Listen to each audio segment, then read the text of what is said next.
Today's incident is quite an unusual one. This is not something that happens normally. This tragic story occurred in the renowned Kruger Park, bordered by Limpopo National Park. Limpopo is home to every animal found in Kruger. On the Mozambican side, densities are considerably lower. The Big Five territory is the park. During the dry season, it's common to observe elephants and buffalo, while hippos and crocodiles are frequently seen in the rivers. But this time, this incident includes a giraffe.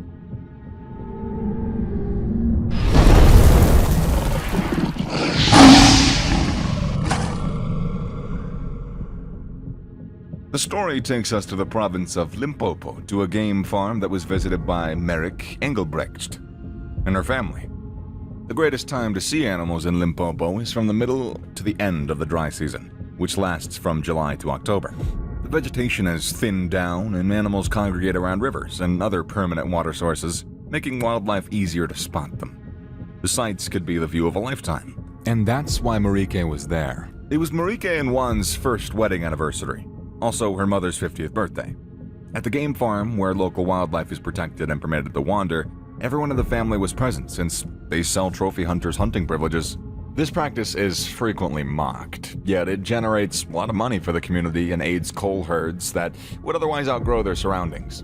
She loved her two German short-hair pointers, Tosco and Joshua, and was a stunning 25-year-old woman. The two dogs were leashed, and she eagerly asked them if they would, want to go for a stroll while she watched their tails wag in approval. Marieke walked the dogs out the door and onto the groomed trail. Now, one might be wondering, why was she on foot? Why not in a safari car or something like that? Well, let me tell you, the majority of wildlife viewing is done on foot because there aren't many roads in the park. A walking safari offers a unique opportunity to observe large creatures, including elephants, buffalo, and giraffes. On foot, you're highly unlikely to encounter any predators, and even from your car, any chances of seeing one are iffy. But at night, lions and hyenas are frequently heard. As there aren't many predators, you might be thinking that it would be safe to visit. You're correct. Although there are certain exceptions, such as the one that's about to be told to you. She looked around to see if there was anything strange or concerning, but found nothing. A few hundred yards down the trail, a herd of giraffes appeared over the treetops, giving away their position. Elephants were feeding across the plains in the distance. They traveled past patches of grass and acacia trees that almost any animal might hide in, save a giraffe. As Marieke began to stride out with her dependable canine companions, she was passing with her dogs when she saw the giraffe herd, and they were initially far enough away for her to consider herself safe. It wasn't unusual to stroll by several creatures up close as she continued along the trail, which curved to pass directly through the giraffe herd. Majority of the time, this activity would go without incident. But this particular time, there was a giraffe calf and its fiercely protective mother around. As they got closer to the calf, Tosco started to bark and wag her tail. Joshua joined in after that. The dog's furious owner began moving toward them as Marieke attempted to pull them away. The mother giraffe started stomping toward the dogs as Marieke protectively hovered over them. So she did the only thing that she could think of doing. She bent over them. The giraffe repeatedly booted the dogs with hooves the size of volleyballs as she moved swiftly. The shock of the enormous hooves threw the dogs all over the place. Marieke was trying to shield her dogs when one of the giraffe's hooves struck her at the base of the head, instantly killing her. Her body fell to the ground with a shattered neck. Leashes for the dogs were slipping from her feeble fingers.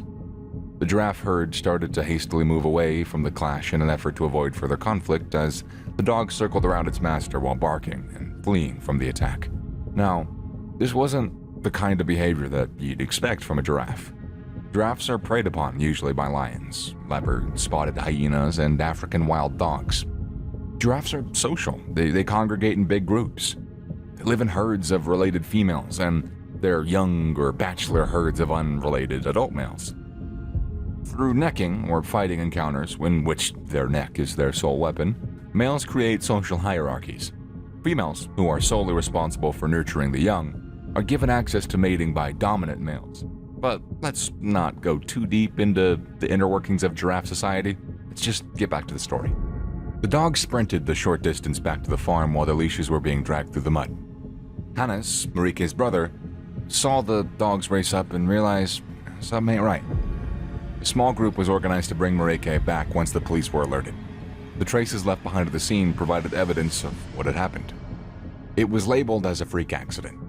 Marike's family didn't seek a court case because they weren't angry over her passing. Because the mother giraffe was guarding her young against what she believed to be danger, the park decided against killing her. As the unusual giraffe assault victim, Marike left her dogs and husband behind. There was no one present at the incident site when this incident occurred, so everything we know about this incident is purely a deduction that the trackers did. They examined the place and they came to this conclusion. There are little chances that the story is not that straight, but ultimately the incident would have happened something like this. After this incident, an American trophy hunter said that they were extremely dangerous creatures, quote unquote, sparking yet another social media uproar. She's correct in one sense. Giraffes are big, they're strong animals. Really don't want one kicking you. Human attacks are pretty uncommon though. Actually very uncommon. The question of whether hunting poses a serious threat to giraffes is more pertinent. Legal hunting is not at all classified as a threatening process in the International Union for the Conservation of Nature's Red List evaluation. The effective extent of their protected areas is reduced by illegal hunting for meat and trophies, which is regarded as a hazard since, if allowed to continue unchecked, could result in the extinction of wildlife populations. Because of their size, the large amount of flesh they produce, and the simplicity of hunting, giraffes are a pretty popular one amongst bushmeat poachers. The IUCN Red List presently rates the giraffe as least concern. However, this doesn't give the entire story. The Giraffe Conservation Foundation calculates that there are currently only 80,000 remaining in Africa. That's down from 140,000 that the wildlife expert Rod East estimated that there was in 1999. They may soon be considered species that are vulnerable to extinction given their rapid decline. Now, I'm not going to dive into it too much as it's kind of a different topic, but if you are going to take my word for it, then giraffes aren't dangerous? We would also like to, appreciate Marike's family, as they were all really mature and sensible about her death. I mean, it was a tragic loss for them, but they didn't seek revenge. They understood that it was nothing more than a tragic accident. Now, this is one of those rare instances that happened in the wild. Before hearing the story, I have never heard of a giraffe killing a human. I guess the only reason that this happened was because the giraffe was trying to protect their calf. It's just one of those incidents in which I don't even know what advice I can give you. Just don't bring your dogs around when there's wild animals, and don't go alone if you're going to bring your dogs, and have dogs that don't bark at wild animals. That's all I got. But again, that being said, there's so close to zero chance of something like this happening to anybody.